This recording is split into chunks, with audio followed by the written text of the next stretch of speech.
Hello and welcome back to my channel, Savant Logics. Today we'll be walking you through a guide on building an LSTM neural network for time series data and evaluating its performance. Let's get started.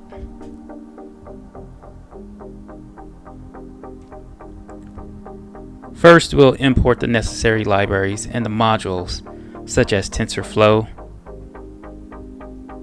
Keras, and a min-max scaler. Next, we'll load our data set, split it into training, testing sets. We'll then use the min-max scaler to normalize both the training and testing data.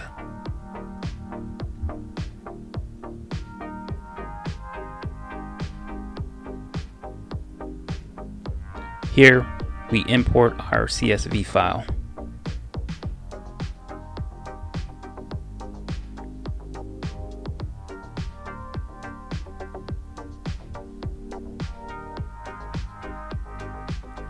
Then we do a little exploratory data analysis.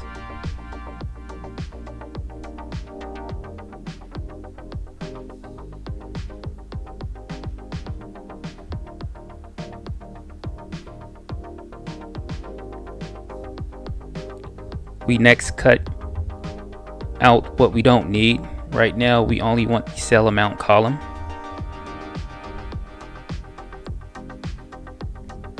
We look to see if any of the columns have 0 or is null. Then we plot our column, and this is what it looks like.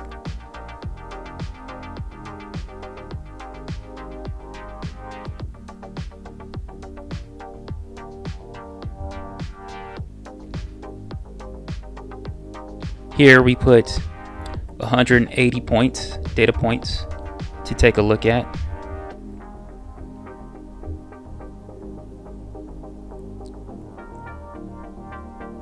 We set the percentage of the data to 20%.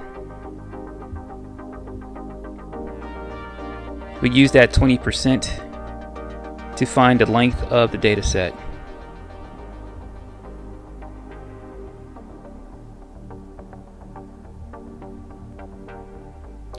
Here we need to split the data and train it.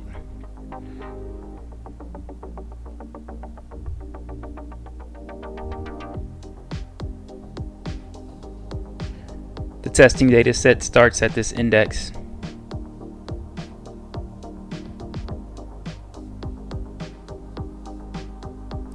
We do a data train and a data test.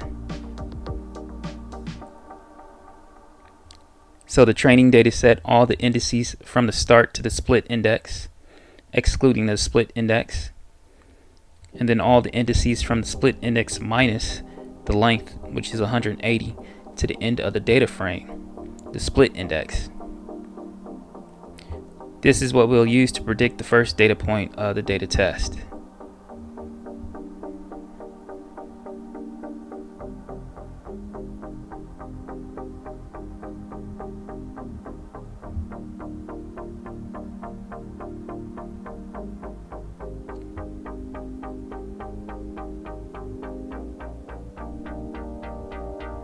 Here we create a scaler with the min-max scaler. This is to help normalize the data.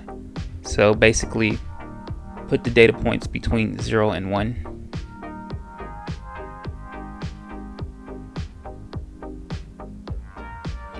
We normalize the training data set and the testing data set.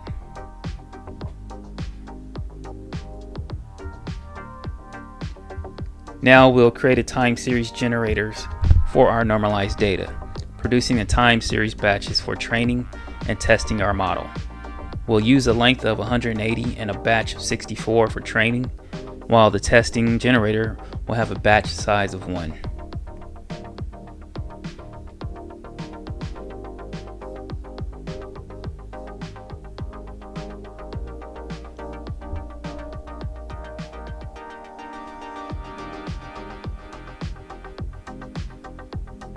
So let's take a look at the code. Alright, here we're creating a time series generator object called the train TS generator 180 This generator will be used to create batches of time series data for the training of our LSTM neural network.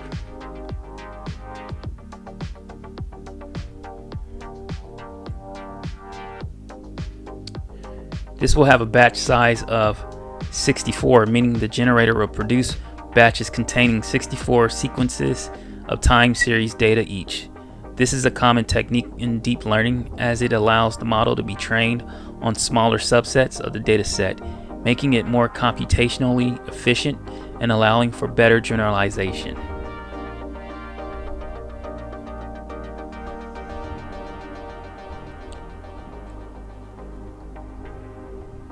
The normalized train variable is passed as both the input and the target data, meaning that we want our model to learn the patterns within the data set. The length parameter is set to the length of 180, which means that each sequence in the data set or the batch will consist of 180 time steps.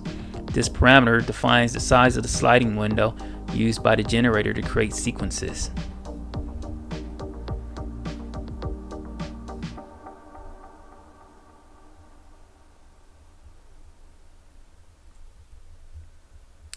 So, to sum up, this code creates a time series generator object that will be used to generate the batches of the time series data with a length of 180 time steps and a batch size of 64, allowing our LSTM neural network to learn the patterns within the normalized training data efficiently. Let's build our LSTM model using the sequential API from Keras. We'll add the LSTM layer with 180 units, followed by a dropout layer to prevent the overfitting.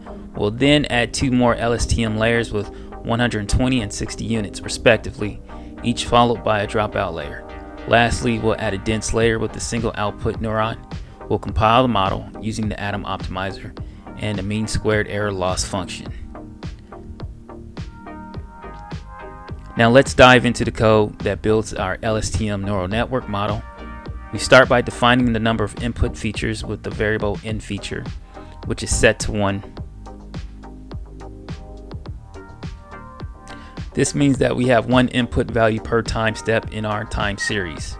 We then create a sequential model, which is a linear stack of layers.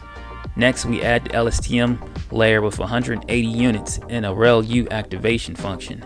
The return sequence equals true argument indicates that this LSTM layer should return the full sequence of the hidden states, allowing us to stack another LSTM layer on top. The input shape parameter specifies the shape of the data, which is given by the length 180 and the n feature.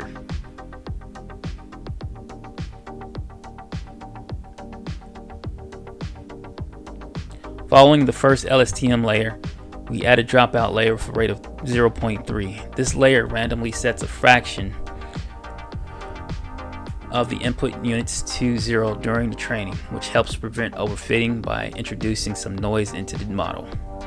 We then add a second LSTM layer with 120 units, a rel_u activation function, and a return sequence equals true. Another dropout layer with a rate of 0.3 is added right after. The third LSTM layer has 60 units and a rel_u activation function.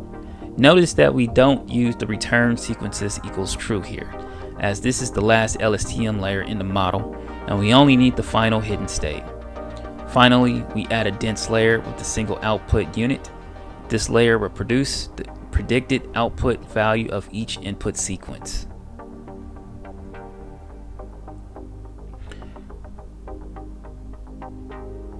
We compile the model using the Atom optimizer and the MSE mean squared error loss function, which is suitable regression for the task like ours. Lastly, by calling the model summary, we can see the summary of the model's architecture, including the number of parameters and the output shapes of each layer.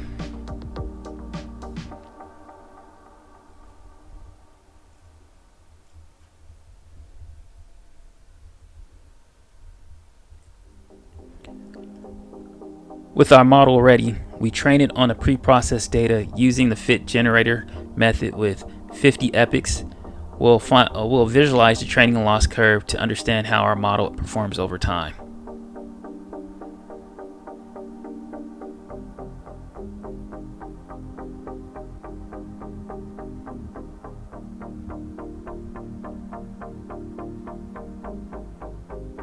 And this is what it looks like.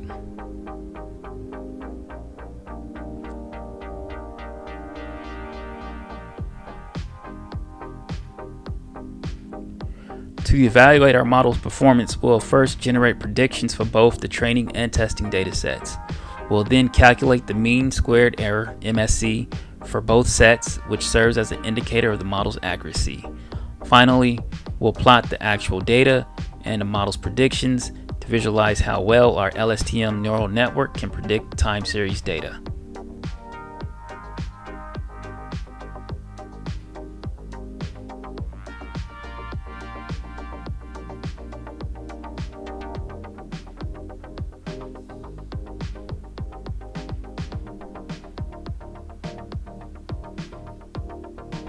And this is what our prediction looks like.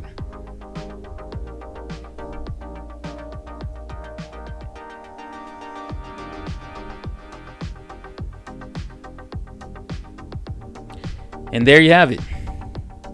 We covered how to build and evaluate an LSTM neural network for time series data. If you found this video helpful, please give it a thumbs up, share it with your friends, and subscribe to our channel for more content like this. Thanks for watching, and we'll see you in the next video. Cheers.